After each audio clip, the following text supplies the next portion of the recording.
નમસ્કાર દર્શક મિત્રો, આપ નિહાળી રહ્યા છો એસ લાઈવ ન્યૂઝ બુલેટિન. જોઈએ આજના મુખ્ય સમાચાર. મૈરિંગો સિમ્સ હોસ્પિટલે ટાકોઝ 2026નું સફળ આયોજન કર્યું. મૈરિંગો સિમ્સ હોસ્પિટલના ઓન્કો સાયન્સ વિભાગે 21 થી 22 ફેબ્રુઆરી 2026ના રોજ ટાકોઝ 2026 થોરાસિક અને કોલોરેક્ટલ ઓન્કોલોજી સમિટનું સફળતાપૂર્વક આયોજન કર્યું હતું, જેમાં દેશભરના અગ્રણી ઓન્કોલોજિસ્ટ્સ, સર્જન્સ, એકેડેમિશિયન્સ અને હેલ્થકેર પ્રોફેશનલ્સ થોરાસિક અને કોલોરેક્ટલ કેન્સર પર ફોકસ્ડ એકેડેમિક એક્સચેન્જ માટે એકઠા થયા હતા. પ્રથમ વખત આયોજિત ટાકોઝ 2026 એ કેન્સર કેરમાં ઝડપથી વિકસતા બે ક્ષેત્રો, થોરાસિક અને કોલોરેક્ટલ ઓન્કોલોજી માટે એક હાઈ ઇમ્પેક્ટ સાયન્ટિફિક પ્લેટફોર્મ બનાવ્યું છે. સમિટમાં surgical oncology, medical oncology, radiation oncology, pulmonology અને ગેસ્ટ્રો ઓન્કોલોજીના પ્રખ્યાત એક્સપર્ટ્સની ભાગીદારી જોવા મળી, જે મજબૂત નેશનલ અને રિજનલ પ્રતિનિધિત્વને પ્રતિબિંબિત કરે છે. આ સાયન્ટિફિક પ્રોગ્રામમાં લેટેસ્ટ ગાઈડલાઇન્સ, લેન્ડમાર્ક ટ્રાયલ્સ અને કેર માટેના વિકસતા સ્ટાન્ડર્ડ્સ પર વ્યાપક, પુરાવા આધારિત ચર્ચાઓ કરવામાં આવી હતી. પેનલ ડિસ્કશન્સ અને ડિબેટ્સમાં સર્જરી વર્સસ એસબીઆરટી, ઓછામાં ઓછો ઇન્વેસિવ એપ્રોચ અને મલ્ટીમોડાલિટી ટ્રીટમેન્ટ સ્ટ્રેટેજીસ સહિતની મુખ્ય કન્ટેમ્પરરી કોન્ટ્રોવર્સી વિશે ચર્ચા થઈ હતી, જે ડાયનામિક એકેડેમિક એક્સચેન્જને પ્રોત્સાહન આપે છે. આ સમિટનું મુખ્ય આકર્ષણ લાઇવ કેસ આધારિત ચર્ચાઓ હતી, જ્યાં ક્લિનિકલ કેસ પર એક્સપર્ટ ઇન્સાઇટ્સ અને પ્રેક્ટિકલ ડિસિઝન મેકિંગનો એપ્રોચ રાખવામાં આવ્યો હતો. કોન્ફરન્સમાં ક્વિઝ સ્પર્ધાઓ, એબ્સ્ટ્રેક્ટ પ્રેઝન્ટેશન્સ અને ઇન્ટરેક્ટિવ સેશન્સ દ્વારા યુવા ઓન્કોલોજિસ્ટ્સને એન્ગેજ કરવામાં આવ્યા હતા, જેનાથી ઓન્કોલોજી પ્રોફેશનલ્સની આગામી જનરેશનને પ્રોત્સાહન મળે.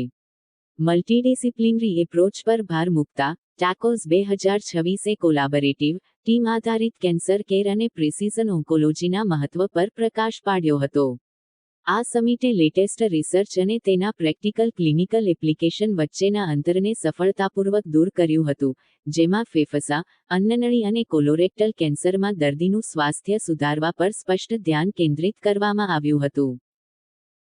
नमस्कार, मेरा नाम डॉक्टर अभिषेक जैन है. मैं टाकोस 2026 जो ये कॉन्फ्रेंस हम कर रहे हैं उसका कॉन्फ्रेंस डायरेक्टर हूँ. ये जो हमारी कॉन्फ्रेंस है टाकोस, इसमें हम सिर्फ 1.5 दिन चेस्ट के कैंसर्स और पेट के कैंसर्स का ही डिस्कशन करने वाले हैं. ये एक ऐसी कॉन्फ्रेंस नहीं है जिसमें कि सर से लेकर पाँव तक सारे कैंसर्स हम डिस्कस कर रहे हैं.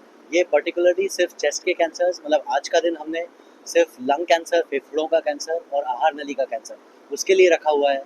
कल का दिन हम पूरे दिन आधे दिन 3 बजे तक पेट के कैंसर्स को डिस्कस करने वाले हैं.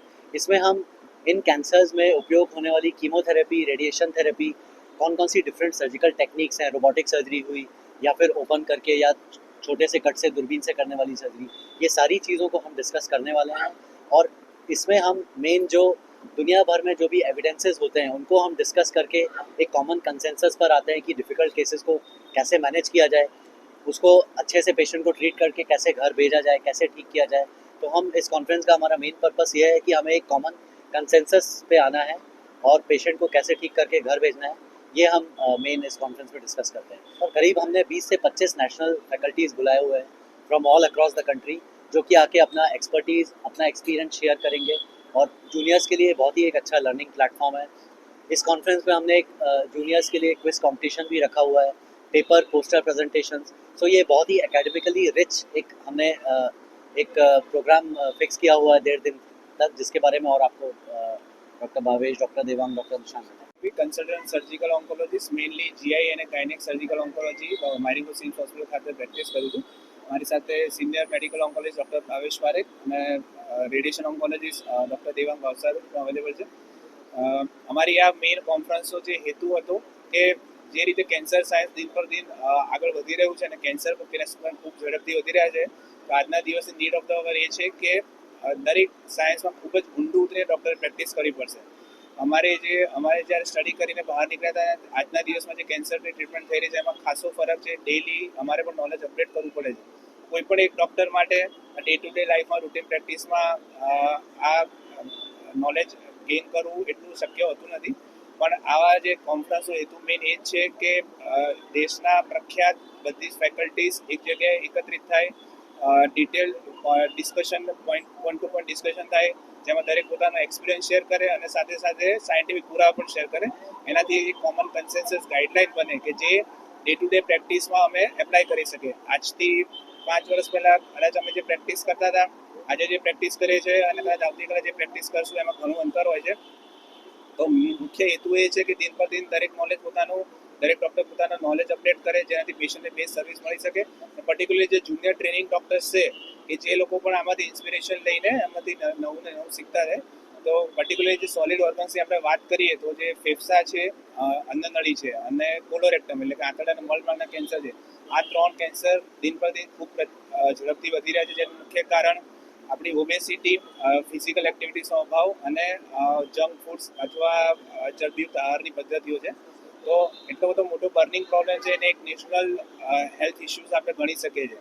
તો પર્ટિક્યુલરલી આ 3 ઓર્ગન પર ફોકસ કરવાનું કારણ એ હતું કે ત્રણેય ટોપિક્સ પર ખૂબ ગહનપૂર્વક ડિસ્કશન થાય, એક ગાઈડલાઇન શેર થાય. અમારા પણ જે ફિક્સ અમારા જે ગાઈડલાઇન્સમાં અમારા જે કન્સેપ્ટ્સ હોય એમાં પણ અમે ક્લેરિટી લાવીએ અને કોમન પ્લેટફોર્મ પર આવીને એ ડે ટુ ડે પ્રેક્ટિસમાં ગાઈડલાઇનને ઇમ્પ્લિમેન્ટ. જેમ કીધું કે આજથી 15 વર્ષ પહેલાં અમે જે સ્ટડી કરતા હતા અને 3rd કે 4th સ્ટેજમાં પેશન્ટ એમ કહેવાનું કે તમે ઘરે જઈને સેવા કરો કે 6 કે 12 મહિના લાઈફ પૂરતી છે. આજે એ જ વસ્તુમાં બિકોઝ ઓફ ન્યુઅર મોડાલિટીઝ અને particularly newer drugs, particularly immunotherapy, target થેરાપીસના કારણે પેશન્ટ એવા 4th સ્ટેજમાં પણ ઘણી સારી ક્વોલિટી ઓફ લાઈફ મેળવી શકે છે. અને કેન્સરે કેન્સર માનવાની જરા પણ જરૂર નથી. તેના માટે particular tumour board base multidisciplinary જો કેર પેશન્ટ પ્રોપર સેટઅપમાં લે તો તેને ઘણો ફાયદો થશે. આ ઇવેન્ટે નોલેજ શેરિંગ, પ્રોફેશનલ નેટવર્કિંગ અને ઓન્કોલોજી પ્રેક્ટિસમાં અર્થપૂર્ણ સહયોગને પ્રોત્સાહન આપવા માટે એક મહત્વપૂર્ણ એકેડેમિક ફોરમ તરીકે સેવા આપી હતી. કોન્ફરન્સ ડિરેક્ટર ડો.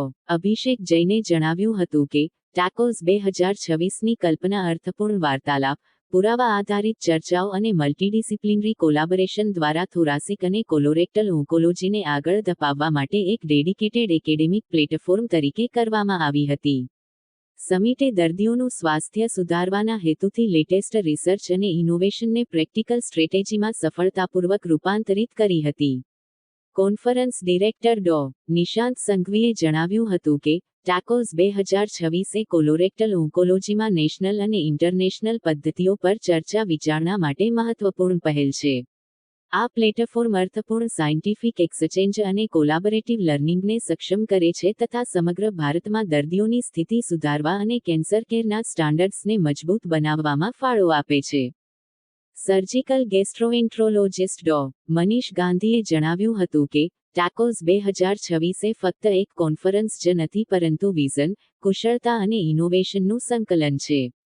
વિવિધ સેક્ટર્સના લીડર્સને એકસાથે લાવીને, અમારો હેતુ અત્યાધુનિક સાયન્સને રિયલ વર્લ્ડ ઇમ્પેક્ટમાં પરિવર્તિત કરવાનો, અર્થપૂર્ણ કોલાબોરેશનને પ્રોત્સાહન આપવાનો અને દર્દીના સારા સ્વાસ્થ્ય માટે પ્રતિબદ્ધતા સાથે થોરાસિક અને કોલોરેક્ટલ કેન્સર કેરના ભવિષ્યને ફરીથી વ્યાખ્યાયિત કરવાનો છે. MCIMSના ફેસિલિટી ડિરેક્ટર શ્રી મયુર દવેએ જણાવ્યું હતું કે અમે અનેક રાજ્યો અને શહેરો તેમજ વિદેશમાં હેલ્થકેર સર્વિસ પ્રોવાઇડર તરીકે કોલાબોરેટિવ ક્લિનિકલ પ્લેટફોર્મ દ્વારા હંમેશા એડવાન્સ ટ્રીટમેન્ટ પ્રોટોકોલ્સ અને સુપર સ્પેશિયાલિટી ક્લિનિકલ એક્સલન્સ અને ક્લિનિશિયન્સ વચ્ચે સતત નોલેજ શેરિંગ માટે સહાયક ભૂમિકા ભજવવા માટે પ્રતિબદ્ધ છીએ. અમે મીડિયા મિત્રોના ખૂબ આભારી છીએ જેમણે પોતાનો કિંમતી સમય આપીને દરેક વ્યક્તિ સુધી જાગૃતિનો સંદેશ પહોંચાડ્યો છે. અમે સૌના આભારી છીએ. તો દર્શક મિત્રો, આ હતા અત્યાર સુધીના સમાચારની ખાસ ગતિવિધિ માટે આપ નિહાળતા રહો એસ લાઈવ ન્યૂઝ બુલેટિન. નમસ્કાર.